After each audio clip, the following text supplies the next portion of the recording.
Assalamualaikum warahmatullahi wabarakatuh. Apa kabar anak-anak semuanya?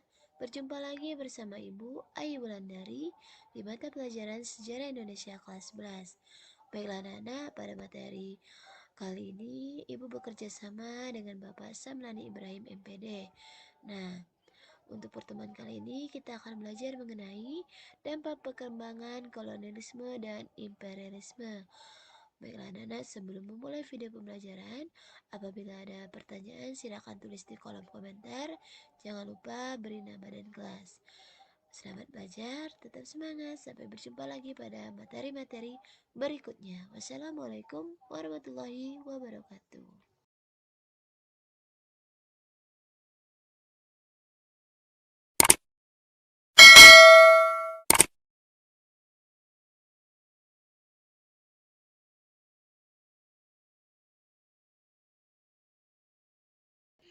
Dampak perkembangan kolonialisme dan imperialisme di bidang politik, pemerintahan, dan ekonomi.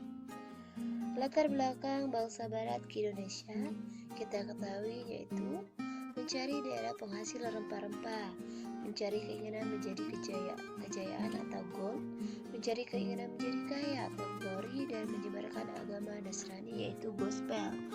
Perkembangan iptek, ilmu pengetahuan dan teknologi.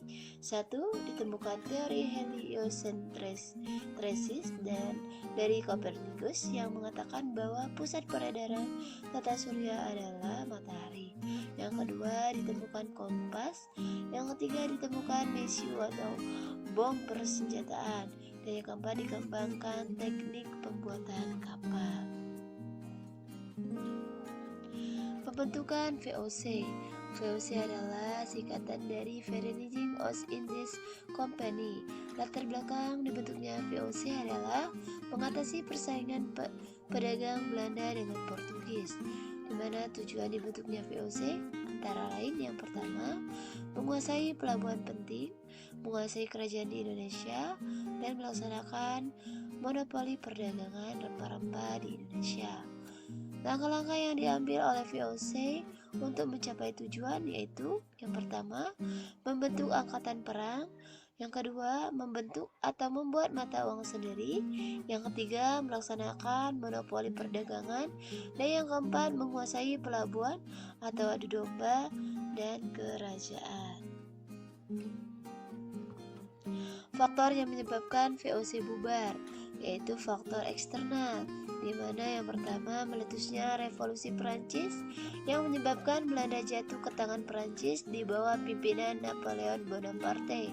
Yang kedua, reaksi penentangan oleh rakyat Indonesia terhadap VOC dalam bentuk perang yang menyedot banyak biaya dan tenaga. Dan faktor internalnya antara lain, yang pertama banyak pegawai VOC yang korupsi, dan yang kedua sulitnya melakukan pengawasan terhadap daerah penguasaan VOC yang luas. Hak oktroy atau istimewa di VOC atau hak untuk dapat bertindak sebagai suatu negara. Yang pertama, hak monopoli perdagangan dari ujung selatan Afrika ke sebelah timur sampai ujung selatan Amerika. Yang kedua, hak memiliki tentara sendiri dan pengadilan. Yang ketiga, hak memiliki mata uang sendiri. Dan yang keempat, hak menguasai dan mengikat perjanjian dengan kerajaan-kerajaan di daerah kekuasaan monopoli perdagangan. Persaingan dagang Belanda dan Inggris.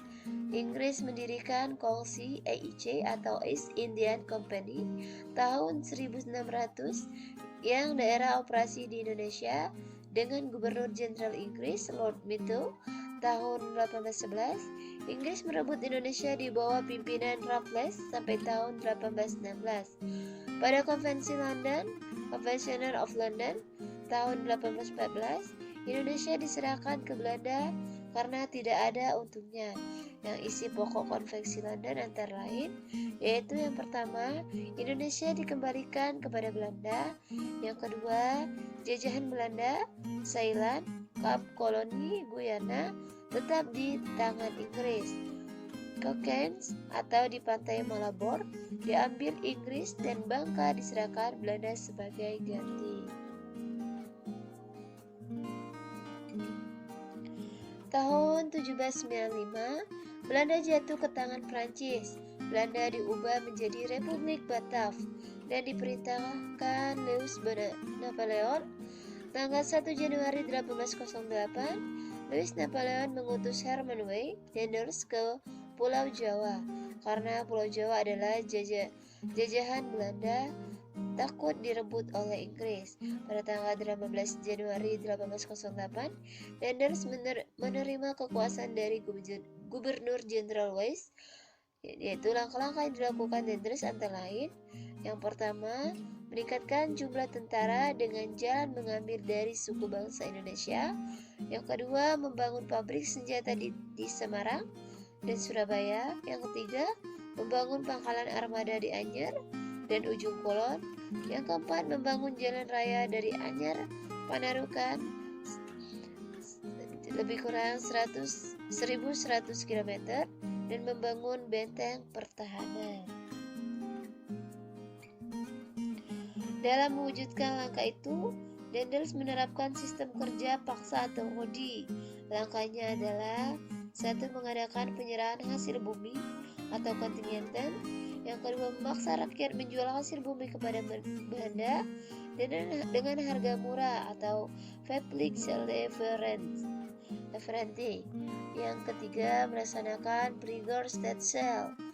Yang keempat, menjual tanah negara kepada pihak swasta asing. Pada bulan Agustus 1811, Inggris mendarat di Batavia dipimpin Loramito. Belanda menyerah kepada Inggris dan menandatangani kapitulasi Tuntang pada 11 September 1811 yang isinya antara lain yaitu seluruh kekuatan militer Belanda yang ada di ASEAN harus diserahkan kepada Inggris. Yang kedua, hutang Belanda tak diakui Inggris. Yang ketiga, Pulau Jawa, Madura, dan semua pangkalan Belanda di luar Jawa menjadi wilayah kekuasaan Inggris. Pemerintahan Inggris di Indonesia. Thomas Stafford Raffles sebagai gubernur di Indonesia melakukan tugas tanggal 19 Oktober 1811. Kebijakan Thomas kepada Indonesia antara lain yaitu: yang pertama, di bidang ekonomi, menghapus kebijakan Denders. Yang kedua, semua tanah dianggap milik negara, tanah dibayar pajak sebagai uang sewa. Yang kedua, di bidang pemerintahan, yaitu Pulau Jawa dibagi menjadi 16 keresidenan termasuk Yogyakarta dan Surakarta. Masing-masing keresidenan mempunyai badan pengadilan serta melarang perdagangan budak. Yang ketiga, bidang ilmu pengetahuan, di mana mengundang ahli pengetahuan dari luar negeri ke Indonesia untuk melakukan penelitian. Yang kedua, Raffles dan Arnoldi berhasil menemukan bunga bangkai terbesar di dunia. Raffles menulis buku History of Java dan merintis bangunan kebun raya Bogor. Itu dia kebijakan Thomas kepada Indonesia.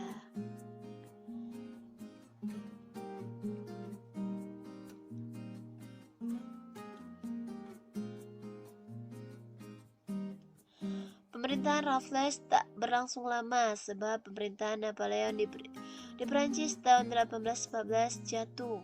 Lalu Louis Napoleon pada tahun yang sama melakukan konveksi London, di mana Belanda memperoleh kembali daerah jajahannya yang direbut Inggris, dan penyerahan Indonesia oleh Inggris kepada Belanda pada tahun 1816.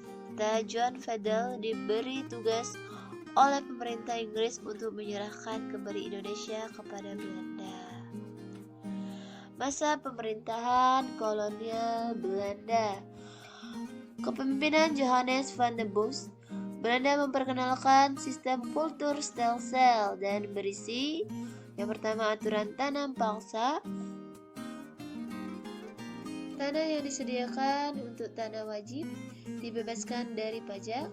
Yang kedua, yang tidak memiliki tanah wajib bekerja 66 hari di perkebunan pemerintahan. Dan yang ketiga, jika terjadi kerusakan atau gagal panen adalah tanggung jawab pemerintah. Dan di bidang pelaksanaan tanah paksa, yang kedua ya, yaitu gagal panen wajib menjadi tanggung jawab petani, ya, kebalikan dari yang tadi, aturan tanah paksa tadi. Rakyat yang tidak mempunyai tanah bekerja melebihi setengah 1/5 tahun serta jatah tanah untuk tanaman ekspor dan melebihi 1/5 garapan apalagi tanahnya subur. Itu dia, ini aturan tanah paksa. Dan ini adalah yang kedua, pelaksanaan tanah paksa. Akibat tanah paksa bagi Belanda, di mana kas Belanda berlebihan dan bebas dari krisis keuangan, dan banyak tanah terbengkalai sehingga terjadi gagal panen, rakyat menderita, dan wabah penyakit merajalela. Penentangan tanah paksa yaitu dari golongan liberal. Douwe Dekker, nama samaran adalah Multatuli, dan menulis buku Max Havelaar. Frans van de Punt mengarang buku Suiker Contractor atau kontrak kerja. Yang kelima, penghapusan pelaksanaan tanah paksa secara bertahap. Pada tahun 1860 tanah paksa dihapus. Pada tahun 1865 tanah paksa nila dan tak dihapus. Dan pada tahun 1870 tanah paksa semua tanaman dihapus kecuali kopi di Priangan.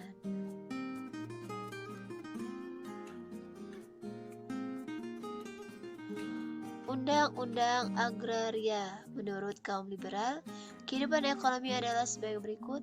Yang pertama, swasta punya hak untuk memiliki alat produksi. Yang kedua, masyarakat bebas melakukan tindakan ekonomi. Yang ketiga, pemerintah tidak mencampuri urusan rumah tangga perekonomian. Sebagai perwujudan kemenangan kaum liberal, Belanda mengeluarkan Undang-Undang Agraria tahun 1870, di mana Gubernur Jenderal tidak boleh menjual tanah, Gubernur Jenderal tidak dapat menyewa tanah menurut aturan undang-undang, dan Gubernur Jenderal tidak boleh mengambil tanah yang dibuka rakyat. Tujuan pemberlakuan Undang-Undang Agraria yaitu melindungi hak milik petani atas tanah dari penyewa tanah pemodal asing. Yang kedua, memberi peluang kepada pemodal asing untuk menyewa tanah penduduk Indonesia. Dan yang terakhir, membuka kesempatan kerja penduduk Indonesia, terutama bidang buruh perkebunan. Pengaruh positif Undang-Undang Agraria yaitu rakyat Indonesia diperkenalkan pentingnya peranan lalu lintas uang modal dalam kehidupan ekonomi. Tumbuhnya perkebunan besar meningkatkan jumlah produksi tanaman ekspor, dan rakyat Indonesia merasakan manfaat sarana irigasi dan transport yang dibangun pihak perkebunan. Itu dia pengaruh dari Undang-Undang Agraria. Perlawanan rakyat Indonesia kepada Portugis. Perlawanan rakyat Indonesia kepada Portugis antara lain perlawanan Aceh terhadap Portugis, di mana yaitu dilakukan oleh Sultan Ali Muhayyad Shah pada tahun 1814 sampai dengan 1528, Sultan Alauddin Riayat Shah pada tahun 1837 sampai dengan 1568, dan Sultan Iskandar Muda pada tahun 1607 sampai dengan 1638. Yang kedua, Ternate melawan Portugis, yaitu pada tahun 1565, rakyat dan Sultan Hairun melawan Portugis, dan pada tahun 1517 rakyat dan Sultan Babullah merebut benteng Portugis. Adalah perlawanan rakyat Indonesia kepada Portugis. Perlawanan rakyat Indonesia terhadap Belanda. Perlawanan rakyat Indonesia kepada Belanda antara lain, yang pertama, perlawanan Mataram atau Sultan Agung pada tahun 1828. Sultan Agung menyerang Batavia, di mana ada Belanda di sana, ya.